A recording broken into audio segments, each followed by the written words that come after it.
there's a new poll out that shows where the president is on a liberal to conservative scale, according to most Americans, and where they think they are. It's a USA Today Gallup poll, and I think it's entirely wrong, and I'm going to show you why. First of all, on 1 being most liberal, 5 being most conservative, Americans believe that President Obama is at a 2.3.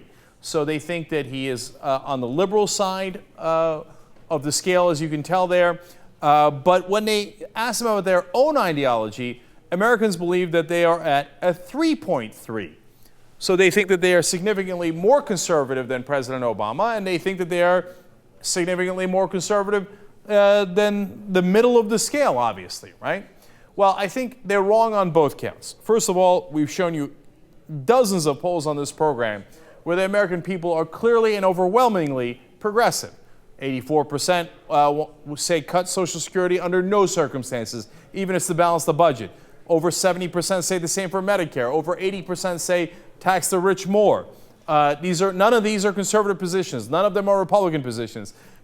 Majorities now saying get out of Afghanistan. Huge majorities saying earlier to get out of Iraq. All progressive positions. You go down the list and nearly every single issue is actually where the American people are on the progressive side. In fact, they did another question here, and they asked people, what are you specifically? Would you call yourself conservative or very conservative?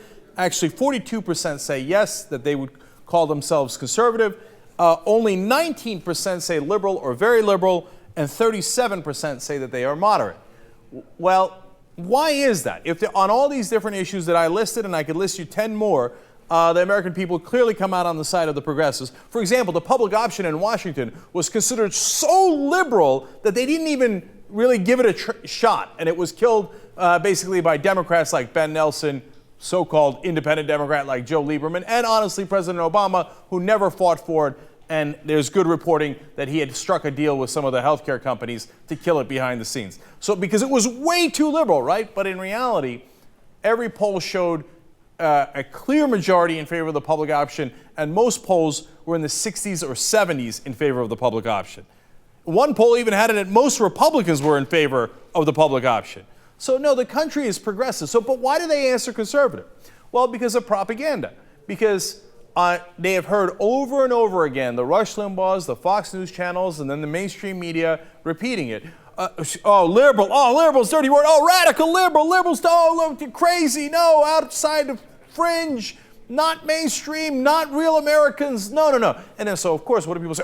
I'm not a liberal, no, I'm a moderate, or I don't know, everybody says conservative is great. Think about this, right? The Republican candidates all say, I'm more conservative. Do any of the Democratic candidates say, I'm more liberal? No, they almost never say that. Because liberal is a dirty word and conservative is a great word.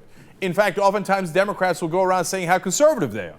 Well, that's because you're handing them the queen. You're admitting that, you think that they're right, but they're wrong, and you're wrong if you think the country is conservative. Look at it by issue. Now, when you come to President Obama, and he's sitting at 2.3 on that scale, where they think that he is, by and large liberal.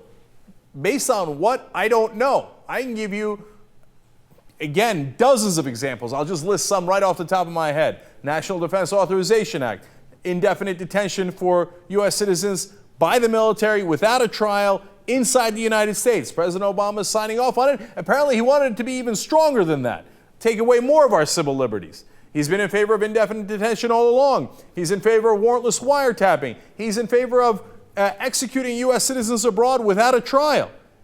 Those are all either hardcore, what used to be radical Republican positions, or even beyond that with the executions of people like Awlaki without a trial abroad, even though he's a U.S. citizen. And then you go to financial reform, incredibly weak financial reform, basically considered a joke by most of the regulators that look at it and go, oh, yeah, you didn't even touch derivatives. It's going to do nothing to reform finance. How many prosecutions of all the fraud on Wall Street? None. Are you kidding me? This guy's liberal? No. He's one of the most conservative presidents I've had in my lifetime. Now, you might say, oh, come on, that's crazy. It's not. George Bush did things that were radically conservative. And then Obama came in and said, well, I agree with 89% of that. Well, then you cemented radical positions. Name a category. You say, oh, well, look, healthcare. He did the historic healthcare reform. One, he killed the public option, as I explained a little earlier. Number two, he did the mandates. You know what the mandates were? The mandates were originally a Heritage Foundation idea. Heritage Foundation is the most conservative right-wing think tank in the country. And now when I say that, people go, oh, no, come on. You're being unfair to Obama. Really? Here's a direct quote from President Obama. A lot of the ideas in terms of the health insurance exchange, just being able to pool and improve the purchasing power of individuals in the insurance market, that originated from the Heritage Foundation.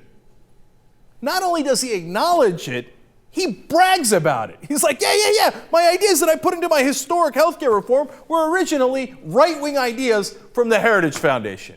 Congratulations. And the list goes on and on in all the right-wing positions. Look at all of his appointments, right? Tim Geithner, Larry Summers, Rahm Emanuel, you name it, every single one of them, unfortunately, especially in his Treasury Department, has been conservative. Let alone Bill Daley, his new chief of staff, who literally used to work on Wall Street, making $7 million a year, and thought that this ridiculously weak financial reform was too strong. He's like, oh, we got to water it down more. This guy loves the establishment. He's not at a 2.3. Honestly, I think he's near a 4.3. And I know that'll make people's heads explode. Part of the reason I know, I wrote about it today. I said, you know what? You should do what Occupy Iowa suggests. Go and vote uncommitted in the Iowa caucuses. Forget the Republicans. Look, the Occupy Iowa wants to do that on the Republican side. But the Republicans already, several of the county heads for the Republicans said, yeah, if they vote that way, we don't give a damn. We're not really going to count it anyway. We won't send any delegates that way. Now, voting uncommitted in Iowa is a real thing. In fact, uncommitted has won twice on the Democratic side since the 1970s. Uncommitted beat Bob Dole in 1980. And that's not the year he won. But it's still, Bob Dole was a huge figure, and uncommitted finished ahead of him. So it's a thing that happens in Iowa. And it could happen again. But the Republicans will dismiss it. But on the Democratic side, it doesn't hurt Obama's chances in the general election at all, but it sends a message: we are unsatisfied.